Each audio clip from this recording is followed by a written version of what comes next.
Allez, c'est parti. Hello à tous. Bonjour. Alors, aujourd'hui, bienvenue à notre live. Je regarde si on est connecté. Ça marche là? Tu as vérifié? Hop, Oui, hop, hop. ouais, ouais, ça m'a mis un petit truc en me disant la réunion est diffusée maintenant.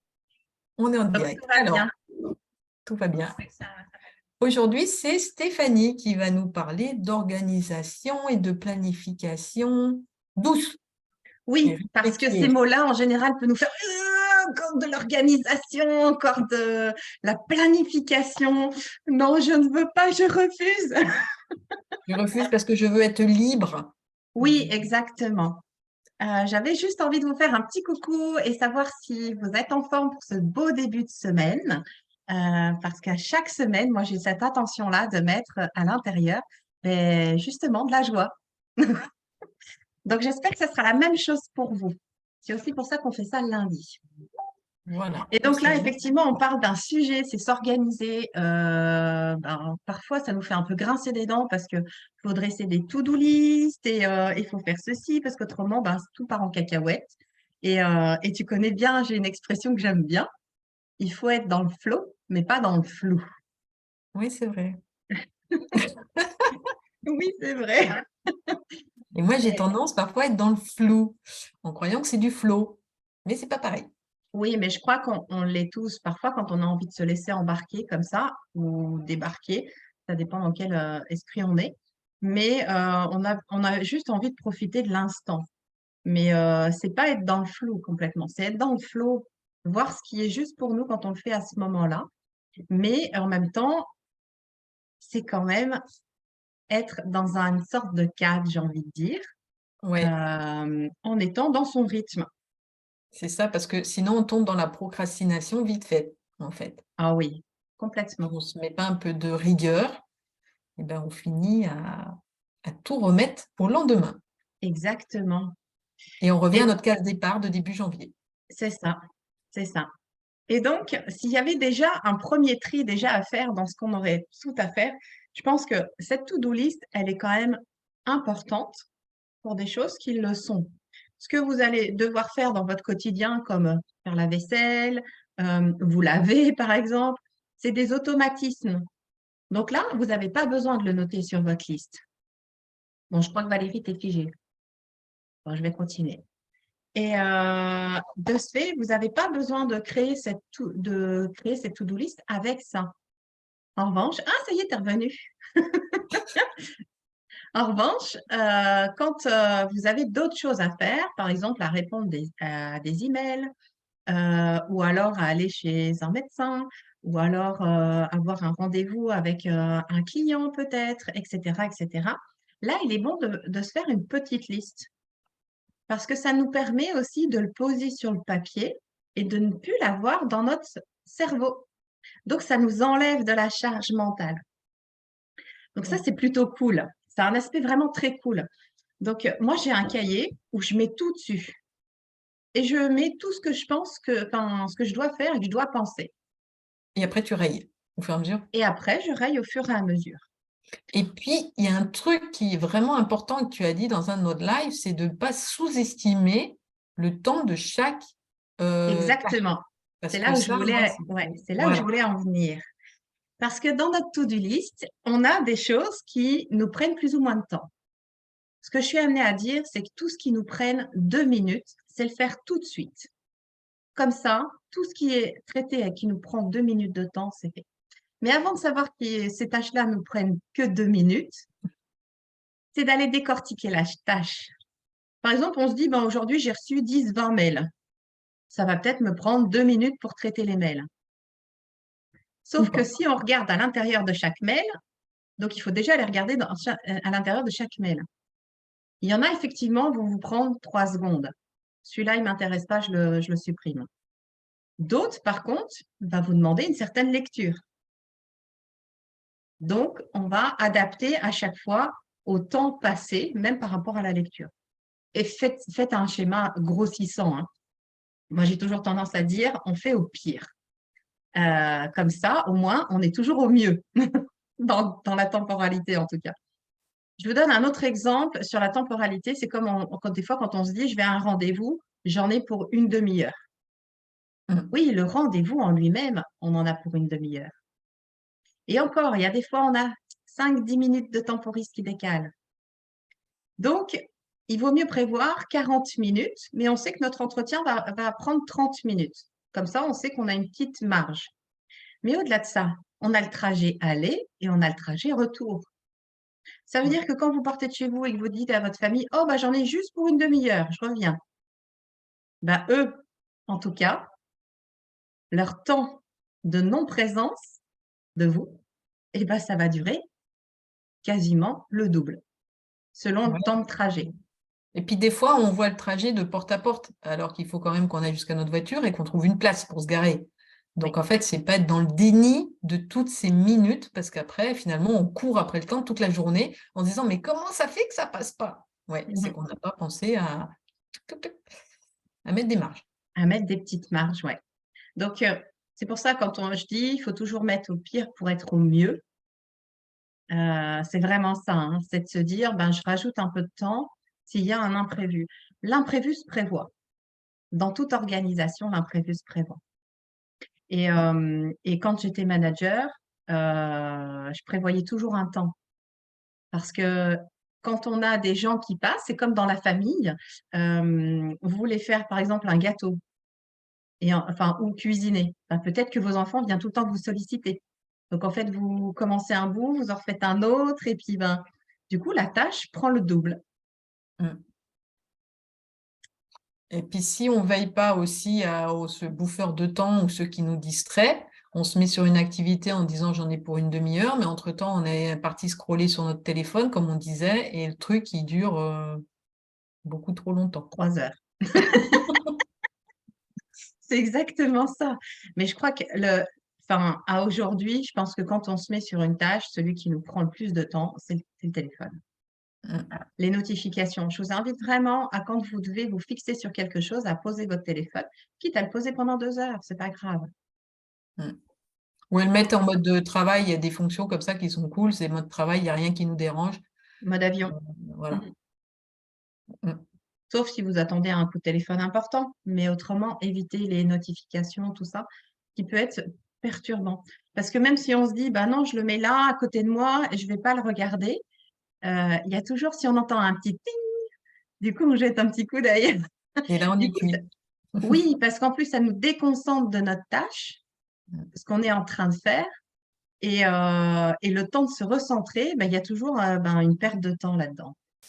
Alors, tu devais aussi nous parler de s'organiser, comment on fixe les tâches. Une fois qu'on a fait notre to-do list, qu'on a repéré celles qui ne nous prenaient pas beaucoup de temps. Alors, celles qui ne nous prennent pas beaucoup de temps, tu nous conseilles de les mettre en début de journée, en fin, Oui, en milieu, en... oui, en début de journée, comme ça c'est fait, c'est pareil, ça nous enlève de la charge mentale. Si on sait que c'est la petite tâche qui ne nous prenne pas de temps, vous dédiez un temps juste pour ça. Et Voilà. puis après, pour Ok. les tâches les plus importantes, c'est d'aller mettre justement tous les temps à côté de ces tâches-là. Donc en fait, si dans ma journée, je dois répondre à des mails importants, eux, par contre, je vais leur dédier une certaine attention. Et d'ailleurs, je vais faire une petite parenthèse par rapport à l'attention. Il faut savoir que nous, humains, on n'est qu'attentifs que 40 minutes. Ça va par tranche de 40 minutes. Donc, sur 1 heure et demie, en général, on va être 40 minutes attentifs. Donc, n'allez pas au-delà, ça sert à rien parce que du coup, vous forcez le mécanisme naturel du corps Et on est moins efficace. et on est moins efficace. Donc, au milieu, on se lève, on... Hop. Exactement. Voilà, on peut prendre des petits temps comme ça où on se lève, on fait le tour de sa chaise, ou alors on se met de musique, on danse, selon comment vous voulez faire. Ou alors on peut juste aller à la porte de notre jardin ou à l'extérieur, juste 2 petites minutes pour prendre un peu d'air frais. Et Mm. ça permet, et puis boire un truc, une eau chaude ou de l'eau, tout simplement, c'est mieux.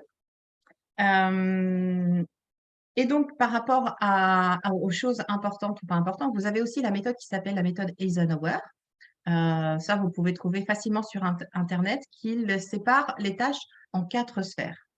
Donc, je ne vais pas toutes vous les détailler, je vais juste vous dire que, en fait, il faut en avoir déjà 2 cases avec les tâches qui sont importantes et urgentes et les choses qui sont ben, non urgentes mais importantes. Mm. Et les répartir. Donc, on fait les urgentes importantes en premier et après, on fait les importantes. Exactement. OK. Choisissez toujours une tâche sur laquelle vous ne voulez pas faire en premier.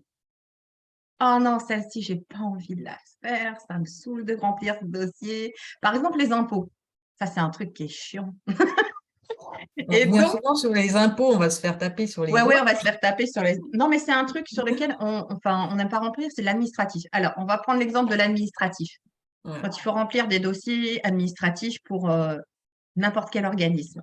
C'est assez long et fastidieux, on répète des fois souvent la même chose et donc du coup, on traîne et on procrastine. Dans notre énergie, on est plus efficace en début de journée parce qu'on a dormi, parce qu'on est bien et parce que du coup, une fois que vous avez fait vos petites tâches de 2 minutes, vous avez encore l'énergie de faire la tâche qui vient nous polluer un peu et nous mettre un peu à mal. Donc l'idée, c'est de la faire tout de suite. Et une fois que vous l'avez faite, je vous assure, la satisfaction que l'on a de l'avoir fait, ça n'a Mm. pas de prix. Et dans ces cas-là, une fois que vous avez fait ça, vous dites: «Ah ça y est, j'ai enlevé le gros dossier et ben, je passe à autre chose» et c'est beaucoup plus léger. Si je vous dis Mm. ça, c'est parce qu'on a tendance à faire des choses qui nous font plaisir en premier. Donc on va les faire tout au long de notre journée. «Ah ça fait plaisir, j'ai trop envie de faire ça, ah là là là, je suis trop contente» et donc on arrive à la fin de la journée: «Ah ouais, c'est vrai que j'ai encore ça à faire. Oh bah non, c'est pas grave, je le ferai demain». Et donc C'est ça ça. partira comme ça à chaque fois: «Je le ferai demain, je le ferai demain, je le ferai demain». Ouais, on s'en débarrasse. Voilà. Oui, Ah, c'est ça. On et s'en après, c'est vrai, débarrasse. se connecter au plaisir qu'on aura de l'avoir fait plutôt que de se dire, punaise, ça j'ai envie de le Mmh. faire. Mais Ouais. après, ça nous met de l'énergie. Ok, donc si on garde ces tâches-là pour faire le soir quand on est fatigué, c'est tout à fait utopique. On va les reporter à chaque fois. Donc, trouver des créneaux, on se dit, ben là, quitte à se dire, ben là, dans la semaine, je vais la faire à ce moment-là parce que je sais qu'à ce moment-là, je vais être disponible pour le faire. Et boum, je mets le truc et c'est non négociable. Oui, exactement. Donc il est bon de prendre ce temps, se dire, ben, on se respecte. C'est comme quand, dans ceux qui travaillent, voyez votre rythme biologique aussi. Est-ce que vous êtes plus efficace l'après-midi ou le matin? Soyez attentifs à ça. Mm. Moi, je sais que je suis pas du soir, donc je vais éviter de mettre des tâches trop lourdes l'après-midi. Par contre, mes tâches les plus lourdes, je l'organise au matin. Comme ça, c'est fait et je suis beaucoup plus légère pour l'après-midi. Mm. Si le matin, vous êtes dans le gaz et que vous n'arrivez pas à ouvrir les yeux le matin, ça peut être complètement possible. Alors, passez-le sur deuxième partie de matinée ou voire même l'après-midi, si vous êtes plus efficace l'après-midi. Donc, sentez comment votre énergie est et ça, c'est hyper important de respecter son rythme biologique. Oui, parce que finalement, si vous faites une tâche à un moment où vous êtes d'énergie optimale, ça va aller beaucoup plus vite. Et Oui. le truc qui aurait pris 3 heures le matin, mais parce que vous n'êtes pas du matin, et ben, prendra peut-être 1 heure l'après-midi parce que vous êtes dans une super énergie. Donc, c'est d'apprendre à s'observer pour savoir quand est-ce que ça Oui. va le mieux passer, de se dire, bah, devant notre to-do list, c'est de se dire, ben, tiens, telle tâche-là, à quel moment de ma semaine elle va être, ou de la journée, elle va être la plus facile à faire pour moi. C'est vraiment de l'écoute Mhm. de soi. C'est pour ça qu'on parle de quelque part, on a parlé d'organisation douce, parce qu'on est dans le respect Oui. de nous. Oui. Et puis, il y a quand même une petite chose. Donc ça, je vais rappeler quand même. Ça, ce que vous pouvez faire, c'est vous dire, eh ben, à quasiment chaque soir, je vais checker mes réseaux sociaux, mes emails, enfin, ou le matin, comme vous le souhaitez. Moi, j'aime faire ça le matin parce que je me donne un temps au réveil. Enfin, j'ai 2 heures avant de me mettre en route au travail où je prends ce temps-là. Je vais tout checker. Je vais juste checker, hein. C'est tout ce que Ouais. je En fais. fait, tu mets, comme le téléphone nous prend beaucoup de temps, finalement, tu lui accordes un temps officiel dans ton emploi du temps, Oui, comme les autres. Comme ça, il n'y a pas de frustration, tu as oui, ton temps téléphone, et après, le temps, il est pour le reste. Ok, ouais, c'est une super exactement. idée. D'accord. Ouais, ouais. Mais Comme ça. c'est une vraie discipline parce que parfois, il y a des journées où je me suis aperçue, quand j'observe ma journée, que j'ai pris ce temps-là tout le temps avec mon téléphone, en fait. Donc Ouais, ça, c'est quand, en fait, j'observe que j'ai pas tout fait dans ma journée. c'est Après, ça. je vous assure, soyez bienveillants aussi avec vous parce que une journée ne se passe jamais idéalement comme on le souhaite. comme on l'a organisé. Ça, il faut en être conscient aussi. C'est que peut y avoir des choses qui sont reportées effectivement au lendemain. Mais du coup, s'ils sont reportés au lendemain, ça viendra votre priorité du jour. Oui, bien sûr. C'est observer. On peut planifier. En fait, c'est bien de planifier pour s'organiser et pas trop procrastiner. En revanche, il y a des imprévus et qu'à la limite, on vous propose un truc, et ben, ne restez pas coincé dans votre emploi du temps parce que Voilà, voilà, il faut être adaptable. En fait, il faut planifier, mais que ça soit suffisamment souple pour s'adapter à tout ce qui nous arrive parce que une journée, c'est l'imprévu aussi. C'est ce oui, qui fait la vie.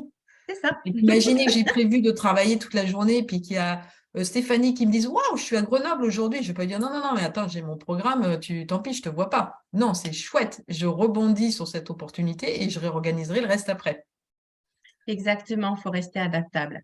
Il ne faut pas que ce soit un truc hyper figé parce que du coup, vous allez vous générer du stress et de l'anxiétude parce que du coup, l'anxiétude, c'est joli ça, tiens, Oui, c'est l'anxiété. joli.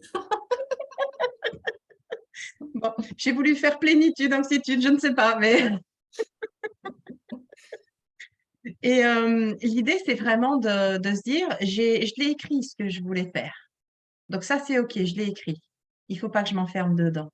Voilà, c'est Et ça. c'est Reste surtout ça, en fait. libre. En fait, rester libre dans sa planification et se Oui. respecter. Mhm. Voilà, c'est juste pour se donner une petite. Ouais, c'est ça. Ça pourrait être le mot de la fin, là, parce que je vois qu'il est déjà 16. Oui, tout à fait. Donc voilà, on a fini notre cycle sur l'organisation, la procrastination, comment s'organiser pour être plus efficace.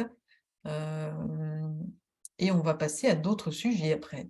Oui, la semaine prochaine, ça sera Valérie qui va vous présenter la peur. Comment faire de nos peurs notre allié? Puisque Exactement. au lieu qu'elle nous tétanise, elle nous sert à quelque chose, elle a des fabuleux Oui, messages à nous donner. Donc voilà, on va savoir comment en faire une alliée, tout simplement. tout à fait.